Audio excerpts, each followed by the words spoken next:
weather, traffic, and news updates online at 560theanswer.com. Now, from the Signature Bank Studios, this is Chicago's Morning Answer with Dan Proft and Amy Jacobson on AM 560. The Answer.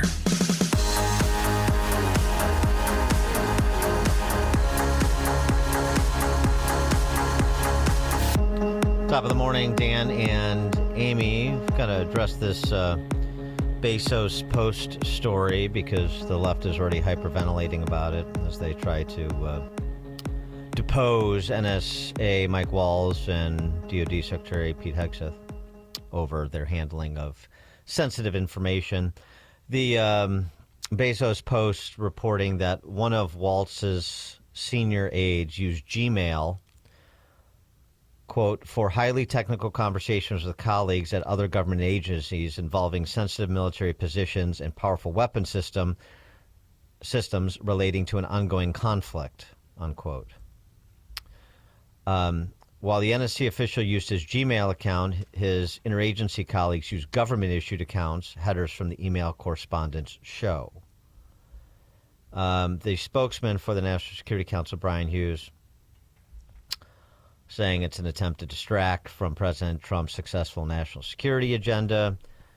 He goes on to say, let me reiterate, Waltz received emails and calendar invites from legacy contacts on his personal email and CC'd government accounts for anything since January 20th to ensure compliance with records retention, and he has never sent classified material over his personal email account or any unsecured platform. As to the Bezos Post report about the senior NSC official using Gmail, couldn't comment on it because, Hughes said, the spokesman, because the journalist refused, well, journalist, quotation marks too, scare quotes. The journalist refused to share any part of the document reported, so I can't comment on something you won't show me. Anyway, let's bring in our friend Steve Bucci to discuss this ongoing saga within the national security agencies about comms. Stephen Bucci served America for 3 decades as an Army Special Forces officer and top Pentagon official, now a visiting fellow in the Heritage Foundation's Allison Center for Foreign Policy Studies. Stephen, what say you as to this latest development? Well, we discussed the main one before, the one they did with the signal conversation. Mm-hmm. And from what I understand with that, the signal was issued on their government phones. I don't know how they were briefed as to, signals encryption capabilities, which is pretty good for civilians, but not quite up to speed for the government. But the timing of their discussion, while frankly, I think a little ham-handed for that platform, did not put anything at risk. The Houthis don't have a big SIGINT capability that I know of, and even if the Russians or the Iranians listen to the signal conversation, we don't know that even if they had passed that information, holy smoke, the Americans are coming, anybody there would have been able to do anything but duck. They don't have a massive counter capability in Yemen for airstrikes or drone strikes or other kind of missile attacks. So that one I think is it was silly to do it that way. It's not a crime. It's not something that you're going to fire a cabinet official over. Now, the guy talking on Gmail, if that turns out to be true, that's somebody working in the NSC ought to know you don't talk about government stuff over Gmail. Mm-hmm. That's just not the way you do things. Again, we need to see exactly what was said. A good question is, how did Jeff Bezos get this information? Is he monitoring all the government customers he has to see if they use their Gmail for naughty things? If that's the case, I think you've got some sort of liability there for Jeff, because I don't think he's supposed to monitor individual conversations.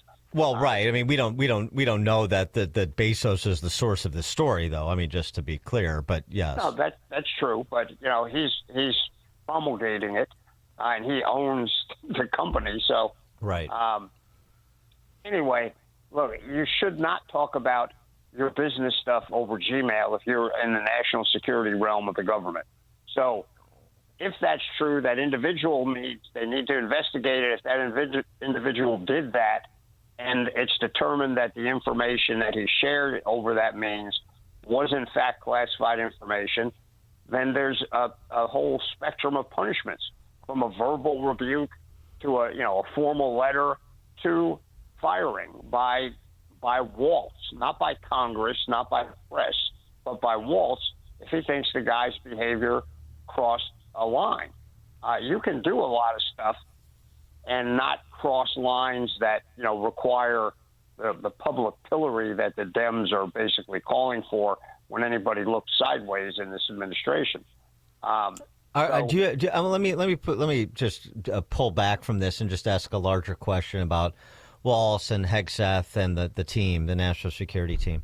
Do you have any concerns about their competence, the advice and counsel they're giving, the implementation they're doing with respect to a particular agency or the national defense strategy?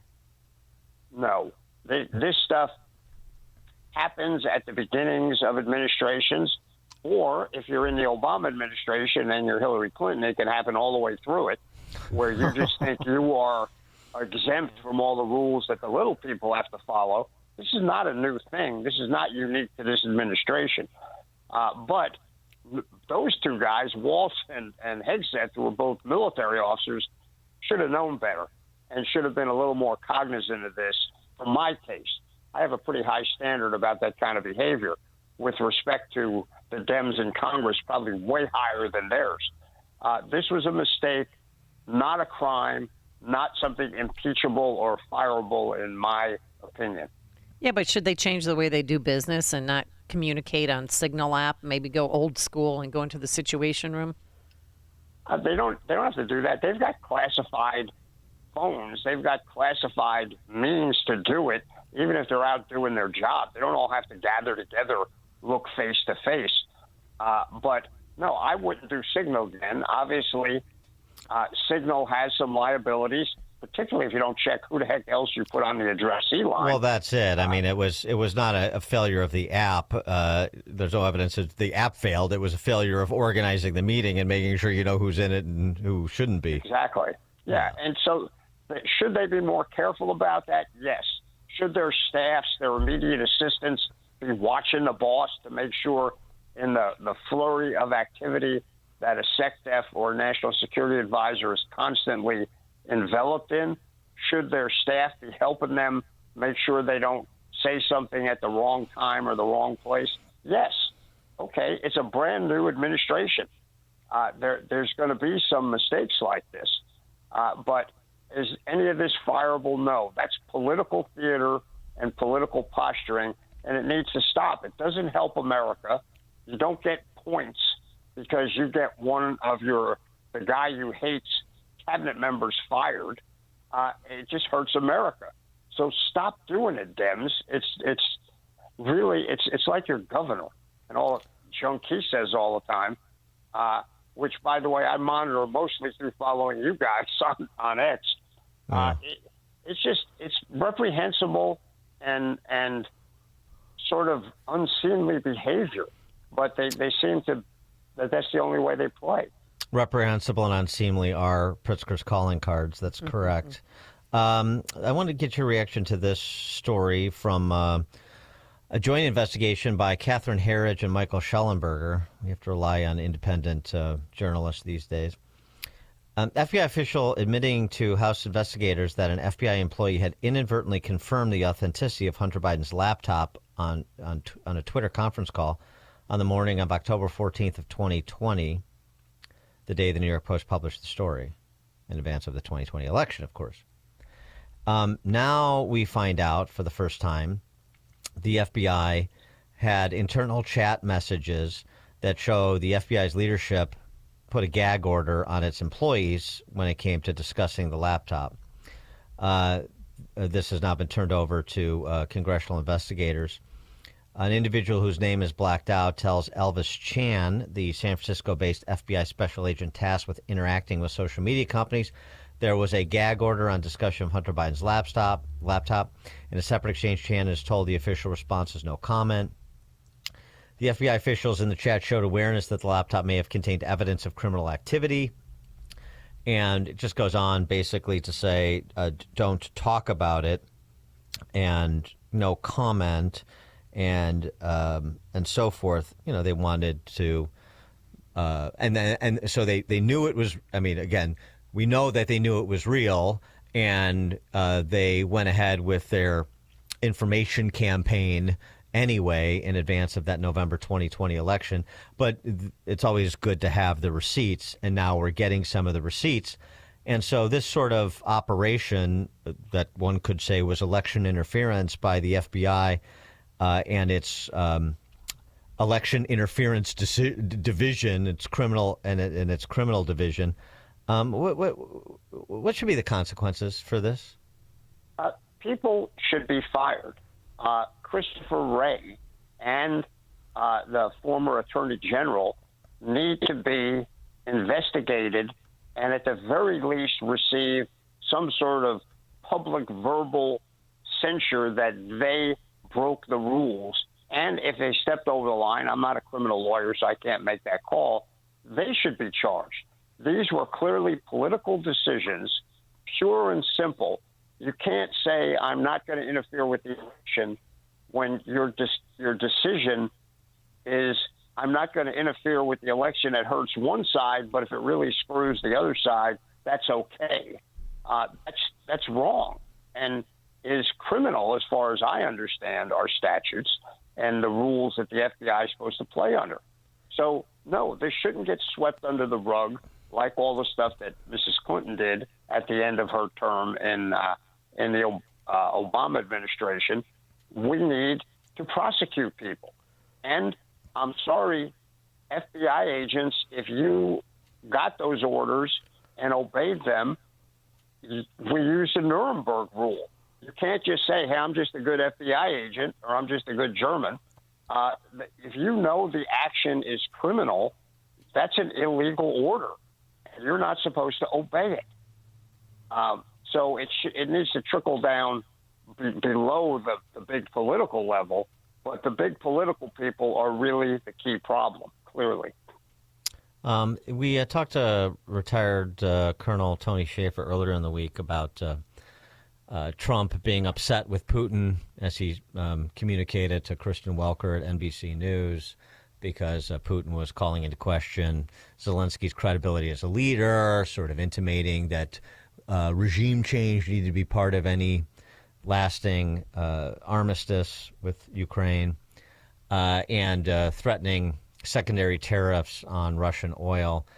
Schaefer's view was, well, that's not much of a stick, given Europe's penchant for buying Russian oil and natural gas in the black market. Number one. Number two, Putin knows, and we know, that Russia is on the advance in Ukraine, and Schaefer put it at about 2 months before Putin could potentially take the whole country. So if you accept those promises, if you don't, say so, but if that's sort of where things stand, then what would your advice and counsel be to Trump in terms of how to get a deal and prevent Ukraine from falling? It sounds to me, I mean, if accepting all those things, I don't know for certain if those timelines are accurate or not, but accepting those, I would say that Trump does need to get a bigger stick out. And, you know, what that is kind of between Trump and Putin. Those two do talk to each other differently, but, you know, Trump cannot assume that Putin is a good faith negotiating partner. He's a bad guy. And, you know, I'm not saying we should attack Russia or anything like that, but we need to put pressure on Putin to stop this. like say, okay, if we're going to discuss regime change, how about change of view? We may make that a demand for this, that Russia get rid of you or something like that, and see where that conversation goes. You got to be tough with a bully, and Putin is a certified bully. Come on. Everybody knows that, regardless of what you think about Zelensky. Putin is not a good guy. He's not doing this to rescue Ukraine from Volodymyr Zelensky. He's doing it because he wants Ukraine. And that's just, we shouldn't enable that. But I get, we don't necessarily want to go to war over it. But Trump's got a lot of tools in his bag, and he knows that better than anybody else. He needs to start employing more of them with the understanding that Putin is not a good player. Well, and so regime change in Russia. How credible is that threat? I mean, what about? I mean, the suggestion by just going back to Schaefer was, and he's not the only one, is probably need another carrot, like we will facilitate sort of your reentry into the global financial system, for example. You'll be less of a pariah country if you come along here to make it economically worthwhile for Putin. I mean, you're right, he's a thug, but, thugs can also get bought off effectively. Carrots always have to be a part of this. If all you use is a stick, people get numb. So some incentives to get them to do it would be helpful. I wouldn't pass off the threat of regime change. Putin's pretty paranoid about his safety and everything else. And if you give him the idea that we're now going to start either enabling others to go after him or doing it ourselves, that is not going to help him sleep at night. So and Trump's promises to do anything are way more credible than anything Biden ever did. Nobody trusted Biden to ever follow through with anything he was saying. I couldn't even remember when he walked out the door. But, Trump does remember and does actually do what he says. So those kind of threats are not completely ludicrous. And they do affect people who are paranoid, like Putin. So, but that said, you're totally right. There needs to be some incentives as well. The carrots have to be part of the program. Stephen Bucci served America for 3 decades as an Army Special Forces officer and top Pentagon official. Now a visiting fellow in the Heritage Foundation's Allison Center for Foreign Policy Studies. Stephen, thank you as always. It's my pleasure. Thanks for having me. And he joined us on our turnkey.pro answer line. Hear about the big stories of the day, then talk about them right here on Chicago's Morning Answer on AM 560. The Answer. It's important to have a heating and cooling company you can depend on.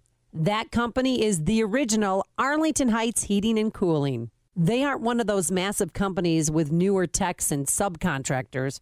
Oh no, Arlington Heights Heating and Cooling send only their own highly skilled techs. From service to installation and everything in between, the work quality and customer service is the best. For 40 years, the original Arlington Heights Heating and Cooling has kept homeowners and business customers comfy and warm in the winter and nice and cool in the warmer months.